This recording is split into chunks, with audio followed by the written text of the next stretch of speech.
केंद्रीय कानून मंत्री मेघवाल ने गिनाई केंद्र की भाजपा सरकार की देश हितार्थ एवं जन कल्याणकारी उपलब्धियां।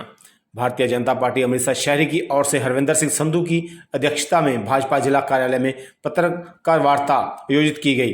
इस अवसर पर केंद्रीय मंत्री अर्जुन मेघवाल का भाजपा कार्यालय पहुंचने पर भाजपा जिला अध्यक्ष हरविंदर सिंह संधू ने अपनी टीम के पदाधिकारियों के साथ पुष्पगुच्छ व दुशाल देकर स्वागत किया। इस अवसर पर केंद्रीय कानून मंत्री भारत सरकार अर्जुन राम मेघवाल ने कहा कि प्रधानमंत्री मोदी के नेतृत्व में सरकार अपने सभी नागरिकों के लिए समानता और अवसरों के सृजन की अपनी प्रतिबद्धता में दृढ़ रही है और बीते 9 वर्ष भारत के नवनिर्माण तथा भारत के गरीब कल्याण के 9 वर्ष रहे हैं। फाइन न्यूज अमृतसर से सुनील खोसला की रिपोर्ट। मित्रों, सबको नमस्कार। तो प्रधान जी ने अभी कहा, उस बात को आगे बढ़ा रहा हूँ। भारतीय जनता पार्टी ने एक प्रोग्राम दिया है जो हर पार्लियामेंट्री कॉन्स्टिट्यूएंसी में एक प्रेस कॉन्फ्रेंस करना, जिसमें हेडिंग रहता है 9 साल बेमिसाल। ये 9 साल अनपैरेलल रहे। तो आप पूछ सकते हैं कैसे रहे। थोड़ा मैं ब्रीफ दूंगा आपको, बाकी आपके जो क्वेश्चन होंगे उनका भी जवाब देने की कोशिश करूंगा। मैं थोड़ा कंसेप्ट पे जाऊंगा। 16 मई 2014 को रिजल्ट आता है और एक स्थायी सरकार का गठन होता है। उससे पहले 30 सालों तक, 2014 से 30 सालों तक गठबंधन की सरकारें इस देश ने देखी। एक स्थायी सरकार का निर्णय देश की जनता ने किया इन 2014 और प्रधानमंत्री जी शपथ लेते हैं 26 मई को 2014 में। लेकिन उससे पहले 23 मई को हमारे सेंट्रल हॉल में, पार्लियामेंट में वो प्रवेश करते हैं और भारतीय जनता पार्टी और एनडीए जब उनको नेता चुनते हैं तो शपथ ग्रहण से पहले उनका एक भाषण होता है जो बाद में बहुत चर्चा में रहता है। लेकिन उसका जो कोर सब्जेक्ट है 23 मई 2014, मेरी सरकार गरीबों के लिए काम करेगी, गरीबों को समर्पित होगी। The central point is upliftment of the poor. अब हम पीछे मुड़ के देखते हैं 9 सालों में प्रधानमंत्री मोदी जी ने 100 से अधिक योजनाओं को कंसेप्चुअलाइज किया, मतलब आइडिया दिया, बनाया, घोषणा की, इम्प्लीमेंट की और धरातल पे उतारी। मैं सबका जिक्र यहाँ कर नहीं सकता क्योंकि टाइम की अपनी लिमिटेशन है। लेकिन अगर उस सब में देखेंगे तो हर योजना का प्रधानमंत्री जी ने स्केल बढ़ाया और स्पीड बढ़ाई। ये एक इम्पोर्टेंट टर्मिनोलॉजी है इन 9 सालों में। प्रधानमंत्री Narendra Modi has increase the scale and speed. कैसे? ऐसा नहीं है कि इस देश में गरीबों के लिए मकान बनाने की योजना नहीं थी।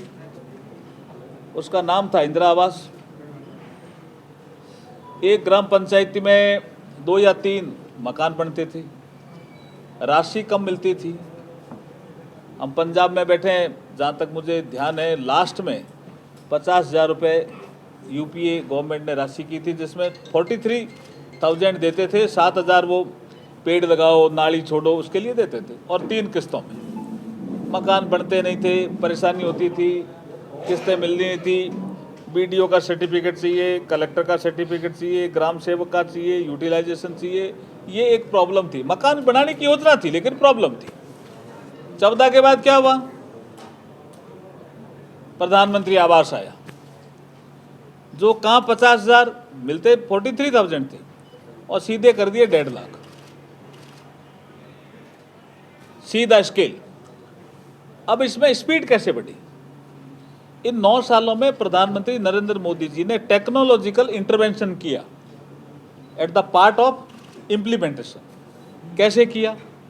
पहले utilisation certificate through government machinery processing के थ्रू जाता था।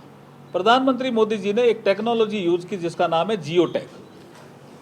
आपका मकान बन रहा है, आप फोटो खींच करके भेज दीजिए, सेंट्रल प्रोसेसिंग यूनिट में आपका प्रोसेस हो जाएगा। आपके 2 कमरे दिख रहे हैं, बरामदा दिख रहा है, रसोई दिख रही है, तो आपका पैसा सीधा खाते में चला जाएगा। तो राशि भी तुरंत मिलने लग गई, मकान भी तेजी से बने। तो अगर अब पीछे मुड़ के देखते हैं तो आप देखेंगे कि 4.5 करोड़ मकान प्रधानमंत्री जी ने बना दिए 9 सालों में। जिनके कच्चे मकान थे उनके पक्के कर दिए। ये है स्केल और स्पीड। अब आप कहेंगे ऐसी और भी कोई योजना है क्या? एक योजना का और उदाहरण दे देता हूं। ऐसा नहीं है कि टॉयलेट पहले बनते नहीं थे। 2014 से पहले मींस 2014 से पहले भी टॉयलेट बनते थे। उसका नाम था निर्मल ग्राम योजना। आपने सबने सुनी भी होगी, देखी भी होगी। ओपन डेफिकेशन फ्री गांव होना चाहिए, कोई गांव हो गया तो हम अवार्ड देंगे, वो था निर्मल ग्राम। जैसे ही प्रधानमंत्री जी ने कहा लाल किले की प्राचीर से और एक टारगेट दिया देश को 10 करोड़ टॉयलेट बनाने का, तो मैं उस समय भारतीय जनता पार्टी की ओर से लोकसभा में चीफ व्हिप था। तो मेरा एक काम होता था फ्लोर मैनेजमेंट का। तो मैं फ्लोर मैनेजमेंट करने के लिए अपोजिशन बेंचेज में गया। तो उनमें से एक बहुत ही वरिष्ठ कांग्रेस के मंत्री ने कहा कि यार ये कोई 10 करोड़ टॉयलेट बनाने के टारगेट पूरे होते हैं क्या? ये इम्पॉसिबल है, मैं लिख के देता हूँ बोला, अगर कोई बना ले तो। मैंने कहा भी ऐसा क्यों आप चैलेंज कर रहे हो? बोला हमने भी सरकारें चलाई है, मशीनरी देखी है, बजट होना, बजट जाना, बनना, ओपन डेफिकेशन फ्री कर दोगे और इतने टॉयलेट बना दोगे। तो जब हम पीछे मुड़ के देखते हैं, मैंने उनसे एक प्रश्न किया तो आप कितने बनाते थे? बोला यार मुझे एग्जैक्ट डेटा ध्यान नहीं है, लेकिन मैं कह सकता हूँ 50 लाख, 60 लाख, 70 लाख ऐसे टॉयलेट हम बनाते थे। आप यार 1 करोड़ का टारगेट रख लो, समझ में आता है। ये 10 करोड़ कोई पूरे होते हैं क्या? जब हम पीछे मुड़ के देखते हैं तो जो प्रधानमंत्री जी की सोच थी, स्केल भी बढ़ाओ, स्पीड भी बढ़ाओ।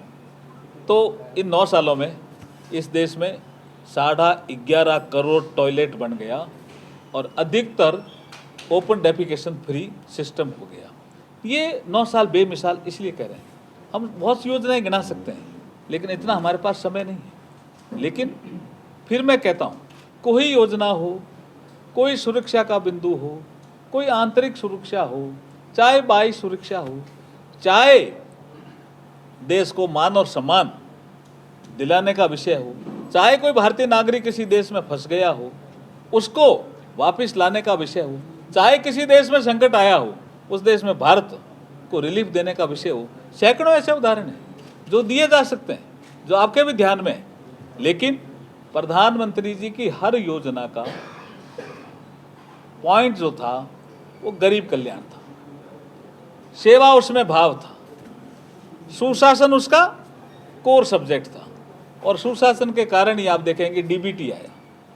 अदरवाइज डीबीटी एक हमारे देश में प्रधानमंत्री रहे हैं जो ओपनली कहते थे और ओपनली कहा भी था कि मैं 100 पैसे भेजता हूं तो 15 पैसे ही जो बेनिफिशियरी है वहां तक पहुंचता है, 85 पैसा बीच में गायब होता है। इस भ्रष्टाचार को रोकने का अगर काम किसी ने किया टेक्नोलॉजिकल इंटरवेंशन से, तो प्रधानमंत्री मोदी जी ने किया इन 9 सालों में। और देश का पैसा जो फालतू जा रहा था वो बचाया। आप पूछ सकते हैं फालतू क्यों जा रहा था? जैसे राशन कार्ड किसी का फर्जी बन गया तो अनाज जा रहा था, आधार से इनेबल किया, फर्जी राशन कार्ड को रोका और अनाज जाना बंद हुआ, देश का ही पैसा बचाना। कोई आदमी फर्जी पेंशन ले रहा था, वो आदमी था ही नहीं लेकिन पेंशन ले रहा था, आधार से इनेबलिंग किया, आइडेंटिफाई किया, कि इस गांव में इस तरह का आदमी है ही नहीं। वेरीफाई किया तो पेंशन बंद हुई। ऐसे सैकड़ों उदाहरण हैं जिसमें फर्जी जो हमारे सिस्टम था उसके थ्रू कोई यूज करते थे, भ्रष्टाचार बढ़ता था। ऐसा अगर मैं पूरा आंकड़ा आपको दूं तो वो है 2 लाख करोड़ की राशि बचाई है इन 9 सालों में। ये कोई छोटा आंकड़ा नहीं है। तो योजनाओं में स्केल बढ़ा, स्पीड बढ़ी, टेक्नोलॉजिकल इंटरवेंशन हुआ, भ्रष्टाचार को रोका, देश का मान और सम्मान बढ़ाया। इसलिए हम कहते हैं कि 9 साल बेमिसाल।